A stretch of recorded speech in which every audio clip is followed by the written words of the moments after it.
E com relação à eleição dos Estados Unidos, a eleição começou assim, né? A imprensa retratou, essas eram as condições do candidato Biden, com um andador para comandar o maior país do mundo. E já Trump estava se libertando das amarras, né? Que ele estava lá envolvido, cheio de coisa.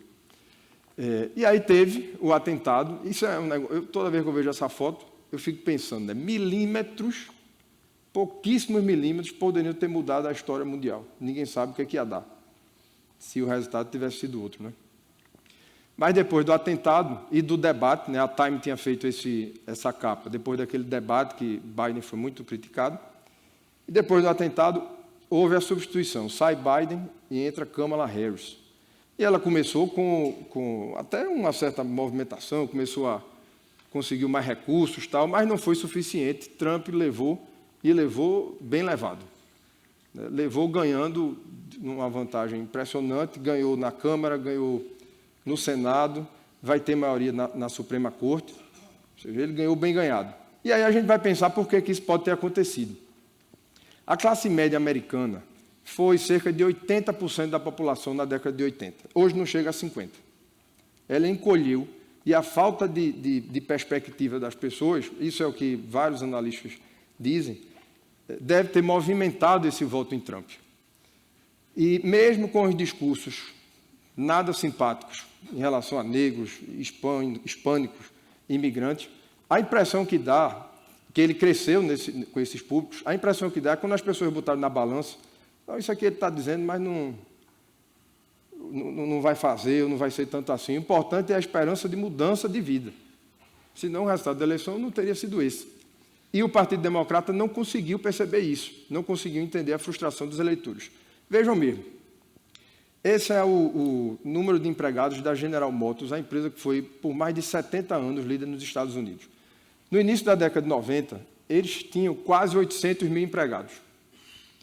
E no ano passado não chega a 200. Para onde foram 600 mil pessoas? É evidente que deve ter acontecido uma série de coisas aí, talvez transferência de plantas para a Ásia, digitalização dos processos, enfim, várias coisas devem ter influenciado nisso. Mas 600 mil pessoas não trabalham mais na General Motors. Quando a gente vai ver a inflação, isso não aconteceu só nos Estados Unidos, aconteceu aqui mesmo, no Brasil e em muitos outros países, porque foi o impacto da pandemia, né, que desorganizou as cadeias de fornecimento globais e fez com que a inflação, que estava aqui muito baixa, na pandemia, nos Estados Unidos, ela foi para a ordem de 9%. E aí, o que é que acontece? O que é que o governo Biden fez? Controlou a inflação. Conseguiu trazer a inflação para 2,9%. Mas a impressão que dá é que o controle da inflação chegou muito tarde. Até porque controle da inflação não é redução de preço. A estimativa é que os preços subiram na casa de 20% na pandemia, na média, né? E a renda subiu menos de 4,5%. O que significa que as pessoas ficaram mais pobres. As pessoas perderam aquele padrão de vida clássico americano, aquela casa confortável, um Mercedes-Benz na garagem, viagem e tal. As pessoas não conseguem mais fazer isso. É o que o economista Paulo Gala diz. Metade dos americanos ganha menos de $3.400 por mês. O aluguel médio no país é de $2.000. Portanto, a classe média americana se acabou. E a McDonald's está vendo isso. McDonald's mexe em cardápio nos Estados Unidos para lanches caberem no bolso do consumidor. Ou seja, as pessoas não estão conseguindo mais manter o padrão de vida. E até as empresas, como a McDonald's, está direcionando esforços para tentar fazer as adaptações necessárias.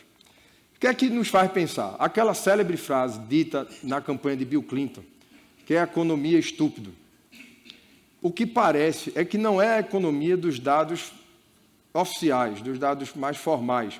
Porque os Estados Unidos cresceram no último trimestre, foi o país que teve o maior crescimento entre os países desenvolvidos no último trimestre. Controlar a inflação, como a gente acabou de ver, e está com pleno emprego. Então, cadê o problema econômico? O problema econômico é o seguinte, não é esses dados, é o custo de vida. As pessoas não conseguem mais comer McDonald's na mesma frequência que comiam antes. Não conseguem mais comprar as casas que compravam antes, comprar os carros que compravam antes, ou seja, elas empobreceram.